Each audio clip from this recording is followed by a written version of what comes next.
I'm Emily.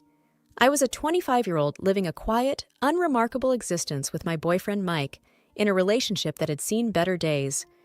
We'd been together since college, a pair drawn together more by familiarity than by the fervent passion of star-crossed lovers. Our arguments were frequent, often about Mike's disinterest in planning for the future or his latest gaming marathon that would last well into the early hours, leaving me to sleep alone. We were two people dancing around the inevitable conversation of, "Where's this going?" without ever actually taking the floor. It's not that we didn't care for each other. It's just that somewhere along the line, we stopped trying to make it work. My parents, Sue and George, were the antithesis of us. Married for over 30 years, they still exchanged loving glances and shared private jokes, their bond seemingly unbreakable. They were my foundation, the steadfast love I aspired to find for myself, even if it wasn't going to be with Mike. On the evening of the crash, I remember arguing with Mike over something as trivial as unsorted laundry. He had promised to do it, and once again, the promise was as empty as the laundry basket was full. "Can't you just do one thing you say you're going to do?" I had asked, exasperation straining my voice. "It's just laundry, Em. It'll get done. Eventually," he had replied, his attention fixed on his computer screen. The argument had fizzled out as they usually did, with neither of us truly addressing the underlying issues.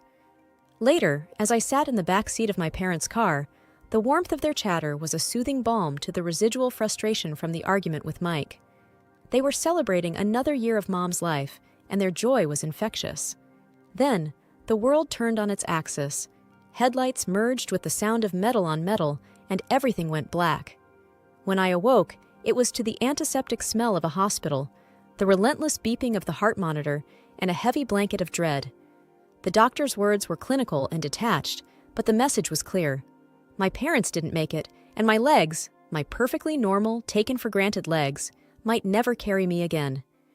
The truth settled like a stone in my stomach. I was suddenly, terrifyingly alone. Mike, the man I had just argued with about laundry, was now my only connection to a life before the crash. The life where my biggest worry was whether he'd sort the whites from the colors. As the reality of my parents' absence and my potential paralysis began to truly register, a hollow despair took root in me. The future, once a landscape of possibilities, now seemed like a barren field. The hospital room was a bubble where time moved both too quickly and not at all. After what seemed like an eternity of white walls and echoing silence, Mike walked in, his parents, Janet and Bob, a step behind him. The atmosphere was thick with a somberness that made my heart sink even lower, if that was possible. Mike pulled a chair up next to my bed and took my hand, his usual bravado absent. His parents stood by the door, a united front of awkward concern. "Hey, Em," Mike began, his voice a rough whisper. "I've been doing some thinking, a lot of thinking, actually." "Thinking?" I echoed, my voice dull. "About what?" "About us," he said, and his eyes met mine, filled with an emotion I couldn't quite place. All of this, it's made me see how short life can be." I wanted to say something, to ask what he meant, but the words seemed to stick in my throat. "I don't want to wait for the perfect moment anymore because it might never come," he continued, squeezing my hand. "What I'm trying to say is, will you marry me, Emily?" The question hung in the air, heavy and unexpected. It was the last thing I thought I'd hear, especially now. I searched his face for a sign of the impulsive Mike I knew, the one who acted first and thought later. But all I saw was earnestness. His mother, Janet, stepped forward, her hands clasped in front of her. "We want you to be a part of our family, Emily. We'll take care of you." "And it's not out of pity," Bob added quickly. "It's because we love you, and we want to support Mike in taking this step." I was stunned, my mind racing. This was a lifeline, unexpected, and maybe even a little reckless, but a lifeline nonetheless. I looked at Mike, really looked at him, and saw not just my sometimes immature boyfriend, but a man offering his support in the most uncertain time of my life. "Mike, My voice trailed off as I tried to gather my thoughts. "It's okay, Em. You don't have to decide right now. I just wanted you to know how I feel," he said, his thumb rubbing circles on the back of my hand. I thought about my parents, about the unwavering love and support they had always shown me. Wasn't this what they would have wanted? For me to be loved and cared for, no matter what? Mike, I don't know what the future holds for me, for us. But yes, I found myself saying, the words stronger than I felt. Yes, I'll marry you. A smile, the first genuine one I'd seen in days, spread across Mike's face. Janet let out a soft sob, covering her mouth with her hand, and even Bob's eyes glistened with unshed tears. Moving into my parents' house with Mike should have been a fresh start, a new chapter. The house was too big for just one person, and everywhere I looked, I saw memories of my parents. I thought having Mike with me would fill some of those empty spaces, but I was quickly learning that his presence was a reminder of what was missing, not a replacement. The first few days, he was attentive, always checking on me, making sure I had everything I needed within reach. But as days turned into weeks, the attentive husband act began to wear thin. Mike started spending more time on his computer, his headphones on, shutting me out. One evening, as I maneuvered my wheelchair into the kitchen, I found him staring blankly at his screen. "Mike, have you thought about looking for a new job?" I asked, trying to keep my tone light. "The insurance won't cover everything, and the bills are starting to pile up." He didn't look away from the screen. "I told you, Em, I'm taking care of you now. That's my job." "But I can take care of myself during the day," I pushed back, feeling a twinge of frustration. "You don't need to be here all the time." Finally, he turned to face me, his expression a mix of irritation and something else I couldn't quite read. "What do you want from me, Em? I'm here, aren't I?" I was taken aback by his tone. "Being physically here isn't the same as being present, Mike. I need a partner, not just a roommate." He stood up abruptly, his chair scraping against the tile. "You know what, Em? Maybe I need more than this too. Maybe I wasn't cut out to be a nursemaid." His words stung, and I watched him storm out, the door slamming behind him. I was left alone in the silence of the kitchen, the weight of his words settling around me like dust. I wasn't just alone, I was lonely. That night, as I lay in bed staring at the ceiling, I couldn't help but think about how quickly our modest honeymoon period had ended. The vows we had taken felt like they were from another lifetime. The Mike, who had lovingly promised to be by my side, in sickness and in health, seemed like a stranger now. As the weeks dragged on, his absences grew longer, and the excuses more flimsy. He was either out with friends or lost in a digital world that didn't seem to have room for me. I felt like an obstacle in his life, a burden he hadn't anticipated.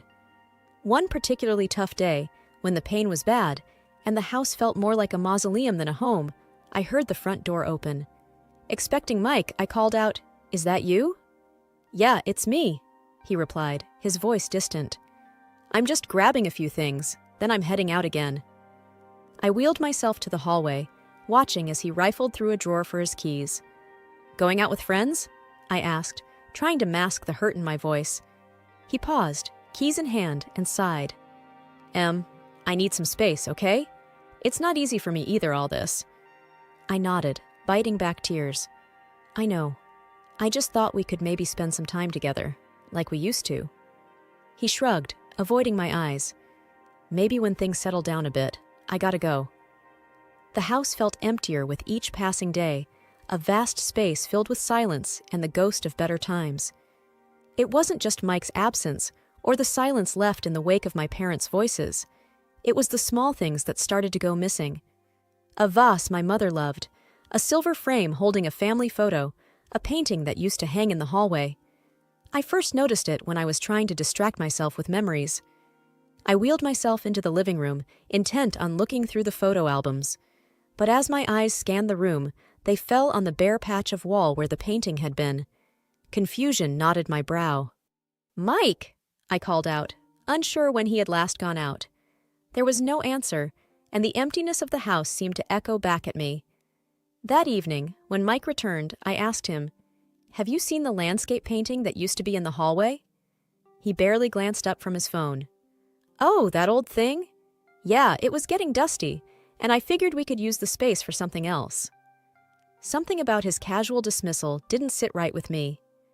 "But it was my mom's favorite," I said, a tremor of unease in my voice. He shrugged, his attention still half on his screen. "We can get another painting, Em. It's no big deal." But it was a big deal. The items that went missing next were unmistakable, things that had been in my family for years. One afternoon, I caught Janet, Mike's mom, in the act. She was bustling around the living room with a big black garbage bag. "Janet, what are you doing?" I asked, my voice sharp with alarm. She jumped, a guilty flush creeping up her neck. "Oh, just some spring cleaning, dear. This place is cluttered with so many old things." "But those are my things," I protested, my heart rate picking up. There," she cooed, her voice sickly sweet. "We're just making things nicer for you. You'll thank us later." I watched her like a hawk every time she visited after that, but the thefts became sneakier, more calculated. And every time I brought it up, I was met with reassurances that it was all in my best interest. One night, lying in bed, I turned to Mike, who was scrolling through his phone, as had become his nighttime ritual. "Mike, your parents have been taking things from the house. My things." He didn't look up. "Mom's just trying to help. You know she's got a knack for this stuff." "Help?" I echoed, disbelief coloring my tone. "By taking my parents' belongings?" He sighed, finally setting his phone down and turning to face me. "Look, Em, they think we should be looking forward, not backward. They're just trying to take some of the load off you." I wanted to scream, to rage against the violation, the disrespect. But I was tired of fighting, tired of questioning my own sanity. "This isn't what I want," I whispered, the fight draining out of me. Mike reached over and patted my hand, a gesture that felt more patronizing than comforting. "Try to get some sleep, Em. Things will look better in the morning."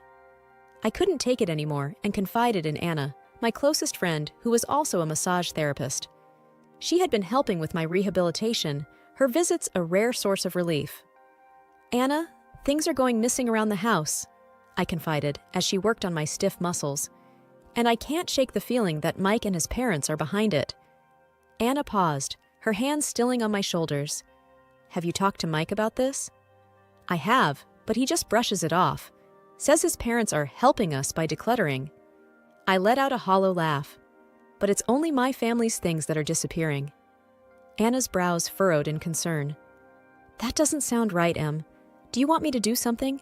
Maybe come by more often? Keep an eye out?" The idea sparked something in me, a plan forming from the embers of my frustration. "Could you, I don't know, maybe help me set up some sort of camera or something to record what's going on when I'm not in the room?" With a nod of determination, Anna agreed. "I'll bring something over tomorrow. We'll get to the bottom of this." True to her word, Anna came back the next day with some discreet recording devices, which she placed in strategic locations around the house. It felt like something out of a spy movie, and if I wasn't so desperate for the truth, I might have laughed at the absurdity of it all. A few days later, Anna returned with the recordings, and we sat down to listen. The voices of Mike and his parents filled the room, and the blood in my veins turned to ice as their scheme unfolded through their casual conversation. "And once we get her committed, the house and everything in it will be ours," Mike's voice said, clear and cold. "Yeah, the place will sell for a fortune, and all those antiques? Pure profit," his mother added, her tone greedy. "We just need to make sure Emily doesn't catch on before we have everything in place," his father chimed in. Tears streamed down my face as I listened to their betrayal. These people, who had promised to care for me, to be my family, were plotting against me. Anna reached over, her hand gripping mine tightly. "We have to do something, Em," she said, her voice laced with anger. I wiped my eyes, the sorrow quickly giving way to a steely resolve. "We will. I'm not going to let them get away with this."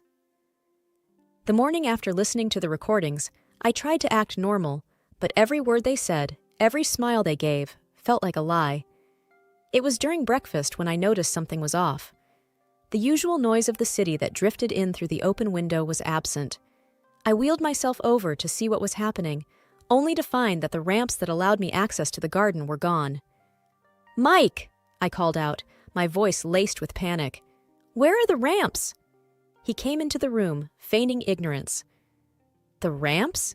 Oh, they were looking a bit worn. Thought they needed fixing."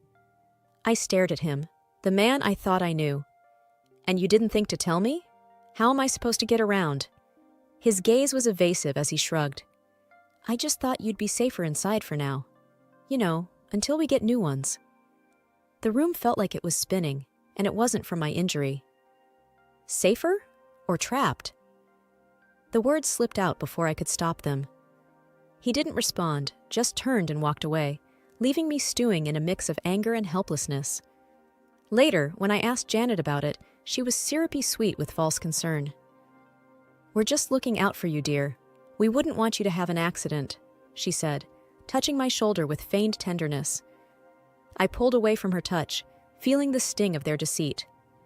I didn't realize needing ramps qualified as a hazard, I replied, my voice steady though my insides were shaking. Janet's eyes hardened for a moment before she regained her composure. We're just trying to help, Emily. It's for the best. That night, as I lay in bed, the darkness felt oppressive. Mike was out again, probably drowning his guilt in cheap beer and cheaper thrills. I reached for my phone, the screen a small beacon in the dark, and dialed the number Anna had given me for emergencies.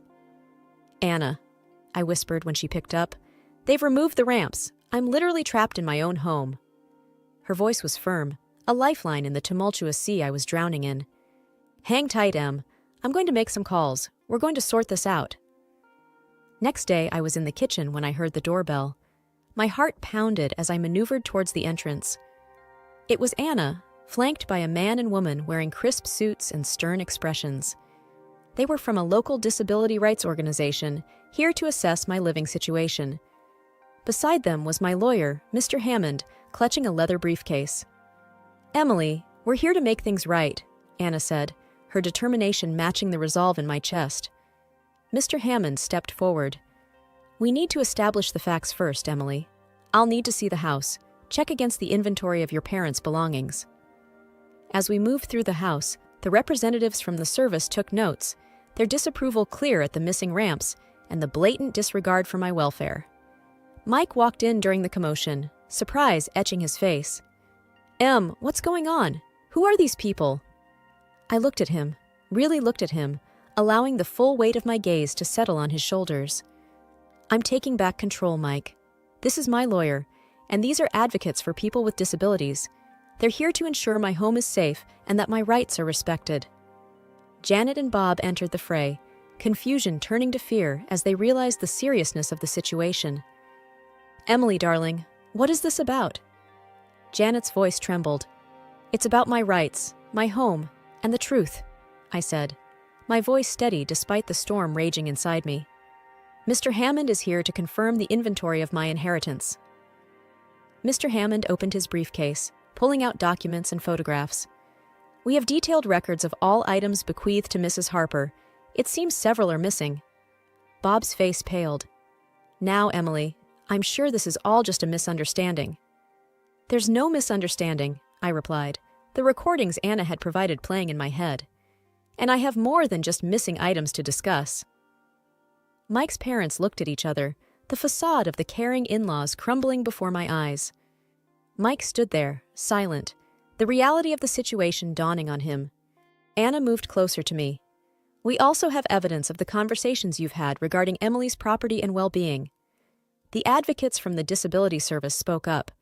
Removing access to the ramps is a direct violation of Mrs. Harper's rights. We'll be taking action. As Mr. Hammond laid out the evidence of their theft and their plans for my future, I saw the trap I had been in from the outside. But now, the tables had turned. I was no longer the victim in their game. I was the one calling the shots. Mike finally found his voice. I can explain. But I shook my head.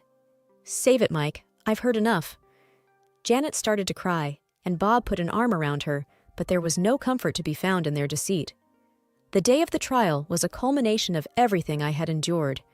The courtroom was stark, the air thick with tension. Mike and his parents were on one side, looking nothing like the family that had once promised to care for me. I was on the other, with Anna beside me and Mr. Hammond at the ready, with his briefcase of evidence. As the proceedings began, the judge looked down at us from his bench, his gaze lingering on me for a moment.